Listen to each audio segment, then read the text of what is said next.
قطر میں میں ایک سال کے لیے تھا نوکری پر. وہاں ایک نوجوان سے میری ملاقات ہوئی. ادھر ادھر کی باتیں ہوئی. میں نے اس سے پوچھا کیا ہے آپ کا قصہ کیا ہے؟ انہوں نے کہا میں پہلے 11ویں وغیرہ کو مانتا تھا, میں میلاد بھی کرتا تھا, مگر 5 سال ہو گئے ہیں یہاں آ کر میری آنکھیں کھل گئی ہیں, اب میں یہ سارے بدعت و شرک کے کام نہیں کر رہا ہوں. میں نے کہا آپ کے بابا وہ کر رہے ہیں, اللہ انہیں نیک توفیق دے. آپ کے دادا وہ بھی کیا کرتے تھے ان سارے کاموں کو, مگر میں نے چھوڑ دیا ہے. میں نے ان سے پوچھا کیوں آپ نے چھوڑ دیا, وجہ کیا ہے؟ کوئی نہ کوئی سبب ہوگا آپ کے پاس چھوڑنے کا. آپ اس طرف مائل کیوں ہو گئے؟ اولیاء کرام سے آپ نے اپنا منہ کیوں پھیرا, وجہ کیا ہے؟ اس نے کہا میرے بابا بڑی پابندی سے عرس کو جایا کرتے ہیں, ہمارے دادا پیر کے عرس کو بڑی پابندی سے وہ جاتے ہیں, اور ان کا معاملہ یہ ہے کہ جمعے کی نماز بھی بڑی پابندی سے پڑھتے ہیں, اور ان کا طریقہ یہ ہے کہ وہ 11ویں شریف بھی بڑے اہتمام سے ہمارے گھر میں بکرے کاٹ کے کیا کرتے ہیں, اور ان کا دستور یہ ہے کہ وہ میلاد کا جلسہ بڑے اہتمام سے ہمارے ایک کمیٹی انہوں نے بنائی رکھی ہے, وہ جلسہ بھی بڑے اہتمام سے کرتے ہیں, مگر کبھی میں نے انہیں پابندی کے ساتھ مسجد جاتے ہوئے نہیں دیکھا. وہ مسجد نہیں جاتے تھے. میں نے کہا مسجد نہیں جاتے تھے تو کیا؟ انہوں نے کہا جب میرے بابا اللہ ہی کو نہیں پہچانتے تو پھر ان کا طریقہ سچا کیسے ہوا, آپ نے مجھے بتلائیں. میں نے کہا وہ اگر نماز نہیں پڑھتے تو غلطی ان کی ہے.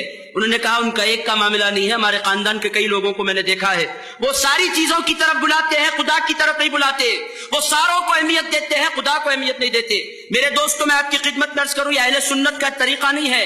اہل سنت و جماعت سب سے اوپر اللہ کو رکھتی ہے, اس کے بعد پوری کائنات کو. اولیاء کرام نے کبھی رسول اللہ کو اللہ سے بڑھ کر نہیں کہا. یہ جو کر رہے ہیں یہ کرنے والے جاہل ہیں, میں مانتا ہوں, مگر میرے دوستو آپ کی جہالت کا نقصان کیا ہوا؟ آپ کی نسلیں وہابی ہوئی کہ نہیں ہوئی؟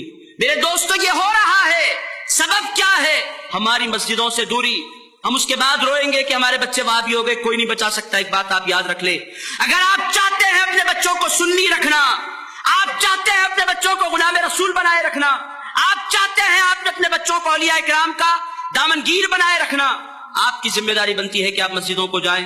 میرے دوستو جو مسجدوں کو چھوڑ دیتا ہے اس کی نسلیں وہابی ہو جایا کرتی ہیں. یہ دنیا میں زندہ مثال ہے. اگر اب بھی آپ نہیں جاگیں گے, میری باتیں آپ کو کڑوی نظر آئیں گی, ہو سکتا ہے آپ میرے خلاف بولیں, مگر میرے دوستو آپ میرے خلاف بول لیں, مجھے کوئی فرق نہیں پڑتا. مگر آج آپ کو عہد کرنا ہوگا. آج آپ سنی اجتماع میں تشریف لائے ہیں, آپ کو عہد کرنا ہوگا کہ نماز قائم کریں گے نا انشاءاللہ تعالی.